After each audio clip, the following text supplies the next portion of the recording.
Well, hi there, Andrew Bell. And I know so many of you are interested in the fascinating results that we obtained in our January 2019 event program. Really was spectacular. As we speak, just over 60 properties have now been sold, and this is quite amazing given the headwinds that we were dealing with. Lots of negative media, plenty of negative predictions for the future, major challenges around buyers getting financed due to the Royal Commission, and of course, the increasing political intervention that's starting to happen in the lead up to the federal election. Now, we devised a marketing program like number 4. We know that there is a never-ending demand for real estate by just the need of people having to live somewhere. But we also knew we had to get in front of a lot more people than simply what an internet listing gives us. Now, the campaigns work spectacularly, which is evidenced by the massive turnouts on auction day, the amount of bidder registrations, and ultimately from the huge number of sales that have been generated. There were some 230 bidders who snapped up properties ranging from $118,000 through to $1,110,000. Now, so strong was the interest in properties that we had that 6 people who'd missed out on their property of first choice ended up buying properties that they only saw on our big TV screens on the day of the auction. And they purchased those properties sight unseen. There was also plenty of competitive bidding, which left us with a lot of bidders who simply missed out on properties. Now, pleasingly, we've been able to steer many of those into additional properties that we had on our listing book. Now, it's been a massively successful program with more sales happening every day. In fact, today there's been some 14 contracts provided to our contract services division.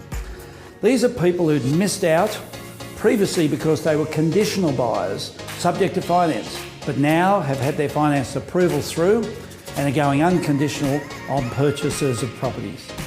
We certainly expect that the program will produce well over 80 sales by the completion of that program.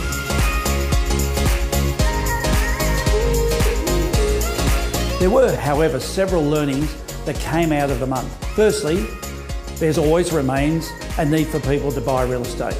No matter what the headlines say, there's buyers in the market at one time. They must live somewhere. They either have to buy a home to live in or rent in one. And of course, if they rent one, someone must buy it for them to rent. And so there is that constant demand. Second, in today's market, we must go much deeper in marketing to find buyers. Buyers will of course search the internet, but these are what we call active buyers. There is a much more important group of people who we describe as passive buyers. And the people are not actually looking to buy, but if we deliver notification of that property to them, then they suddenly do become buyers. They become interested in the property they see. And so we do that through a range of areas such as print media, social media, databasing, and several other means. In other words, we must take the properties to the potential market. Now, the third learning, people are smelling fairness in pricing.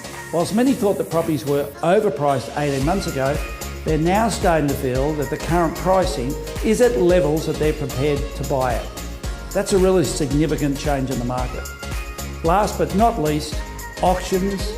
They're attracting more buyer inquiry and causing more sales to happen at a much faster time frame than any private treaty sale.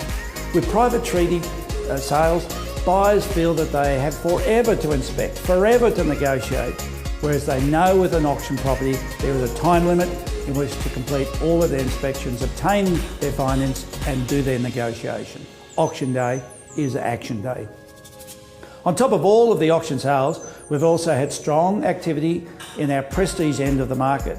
A sale in Monaco Street for $7.5 million by Matt Gates, another along the beachfront for just over $8 million by Matt again, and another under contract for just a few dollars under $8 million.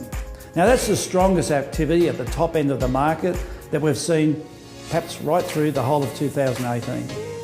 I'm pleased that the Royal Commission findings and the recommendations have now been released, and I'm sure that we're going to start to see some more encouraging activity come through the banking system, as they now know the parameters that they must work in, rather than guessing what they might have been as they have done last year. That, I believe, will start to see some loosening up and speeding up of finance approvals. We'll talk more about that as all of the additional recommendations surface. So it's been a really encouraging start for 2019, and the results remind us that every day of the week properties are being sold, and once current market values are identified by both buyers and sellers, sales can occur. We now have our commercial event auction program, which culminates in an auction on Thursday the 21st of February, just on our doorstep. For those who are interested in commercial properties, please go to our website on screen now to view those properties that are coming up. There's some beautiful properties that you should look at. So that's it, wishing you all the very best for our shortest month of the year, and look forward to keeping you up to date with all of the developments that are happening here on the Gold Coast throughout 2019. Stay safe, look after one another, and I'll see you in a fortnight's time.